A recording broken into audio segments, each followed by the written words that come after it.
Hello and welcome. The purpose of this course is to review league operator guidelines for participating student-athlete restrictions, staff limitations, Division I coach involvement, schedule requirements, and financial restraints. Written permission from the institution's Director of Athletics, or the Director's official representative, for each Division I student-athlete who will participate in the league must be obtained by the league operator before the athlete's participation.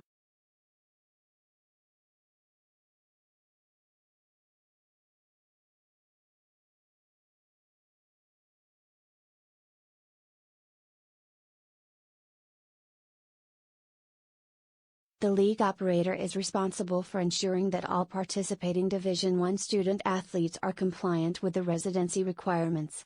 A Division I student-athlete may only participate in a league that is within 100 air miles from their official residence or the institution last attended. If a league does not exist within 100 air miles of those locations, a student-athlete may participate in the summer league located closest to the student's official residence.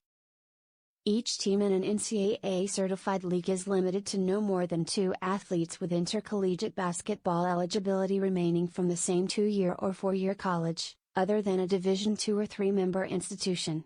The league operator is responsible for ensuring the roster limitations. NCAA certification legislation requires that all Division I student-athletes limit their competition to 1 team in 1 league per summer. Regardless of the number of days the league operates, Division I student-athletes who participate are not permitted to participate in any other organized basketball activity, including 3-on-3 tournaments, for the duration of the summer. Neither the league nor any team shall have on its staff or as a participant any person associated in any employment capacity with any 2-year or 4-year college.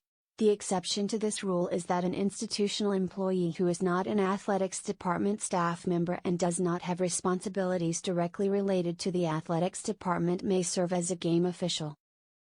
A Division I coach may attend league competitions or activities in which student-athletes from their respective institutions are participating, but only if the coach is merely an observer and does not provide direction or instruction and there are no prospective student-athletes participating. No currently enrolled Division I student-athlete may participate in any league prior to June 15 or after August 31 or their institution's first day of classes, whichever is earlier. It is the league operator's responsibility to identify and document the first day of classes for each Division I institution in which the league has participants.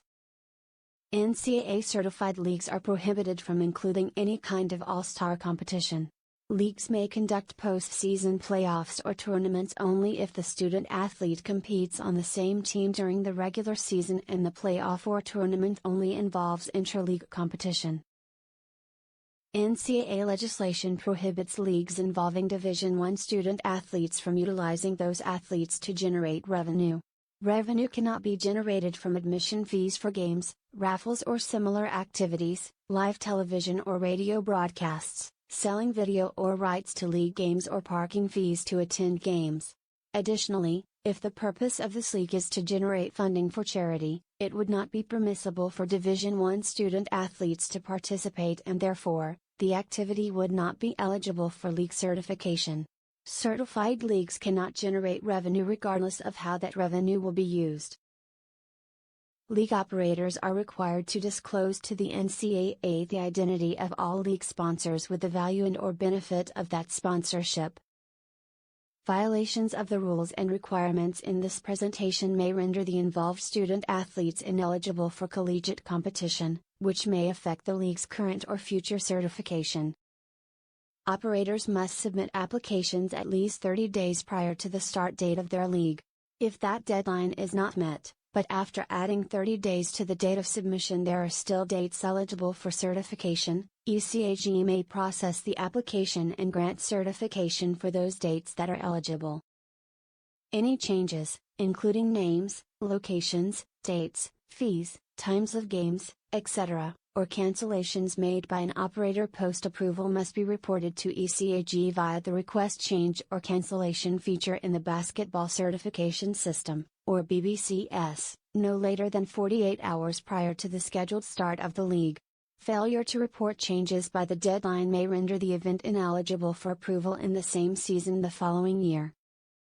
It is not permissible for a league operator to claim NCAA certification when advertising on websites, brochures, applications, etc. until that is a factual statement. Past NCAA certification or approval does not guarantee certification the following year, so, it is prohibited to reference previous certification as assurance that a league will or is likely to be certified in the current application period. It would be permissible to communicate that NCAA certification or approval is pending once an application has been successfully submitted, but not before. By participating in the certification/approval process and using the BBCS, all adult participants are voluntarily agreeing to NCAA terms and accepting responsibility for compliance with all NCAA legislation, ECAG policies and procedures, operating procedures, requirements and guidelines. Additionally, all adult participants agree to an affirmative obligation to provide complete, truthful and accurate information when engaging with the NCAA in any way. This includes, but is not limited to, cooperating fully with and assisting the NCAA with any investigation regarding possible NCAA rules violations, even if the violations are unrelated to ECAG certification and/or approval, and responding to inquiries in a timely manner.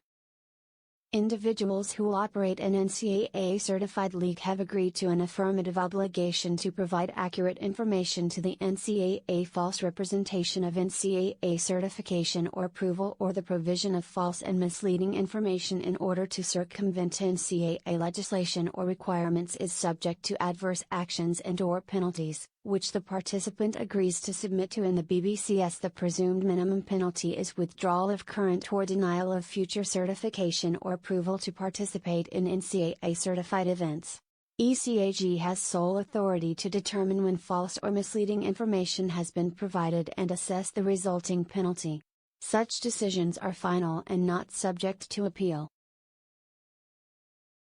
If you have questions, please visit our FAQ page or the basketball certification page on ncaa.org for the operator registration document as well as the league application step-by-step and other helpful resources. League operators can also call or contact ECAG using the contact information available on the website.